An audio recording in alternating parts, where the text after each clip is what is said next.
పొరపాట్లకు తావివ్వకుండా municipal ఎన్నికలను సమర్థవంతంగా నిర్వహించాలని కరీంనగర్ కలెక్టర్ పమేల సత్పతి అధికారులను ఆదేశించారు. కలెక్టరేట్ ఆడిటోరియంలో జిల్లాలోని కరీంనగర్ నగరపాలక, హుజురాబాద్, చొప్పదండి, జమ్మికుంట మున్సిపల్ ఎన్నికలకు సంబంధించిన టీఓటీ, ఆర్ఓ, ఏఆర్ఓలకు శిక్షణ నిర్వహించారు.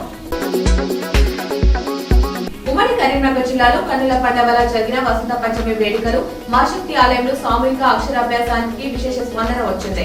వసంత పంచమి సందర్భంగా పలు ఆలయాలు భక్తులతో కిటకిటలాడాయి. కరీంనగర్లోని మాశక్తి ఆలయానికి భక్తులు పోటెత్తారు.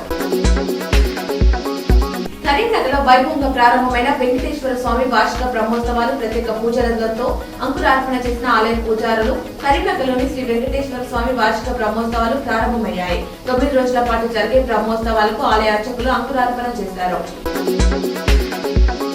బీఆర్ఎస్, బీజేపీలకు ఓట్లు వేస్తే వృధా అంటున్న కాంగ్రెస్ పార్టీ కరీంనగర్ అసెంబ్లీ నియోజకవర్గ ఇన్ఛార్జ్ వెలిచాల రాజేందర్రావు, బీజేపీ నుంచి కాంగ్రెస్ లో చేరిన పలువురు నాయకులు కరీంనగర్ ప్రజలంతా మా కుటుంబ సభ్యులేనని, రాబోయే కార్పొరేషన్ ఎన్నికలు కాంగ్రెస్ పార్టీని ఆశీర్వదించాలని కాంగ్రెస్ పార్టీ కరీంనగర్ అసెంబ్లీ నియోజకవర్గ ఇన్ఛార్జ్ వెలిచాల రాజేందర్రావు అన్నారు.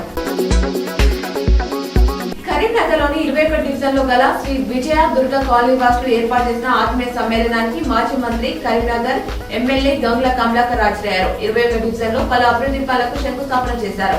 ఎమ్మెల్యే గంగుల కమలాకర్ వెంట బీఆర్ఎస్ పార్టీ నగర అధ్యక్షుడు అభ్యర్థి చల్ల హరిశంకర్, మాజీ కార్పొరేటర్లు మహేష్, డివిజన్ వాసులు, పలువురు నాయకులు పాల్గొన్నారు.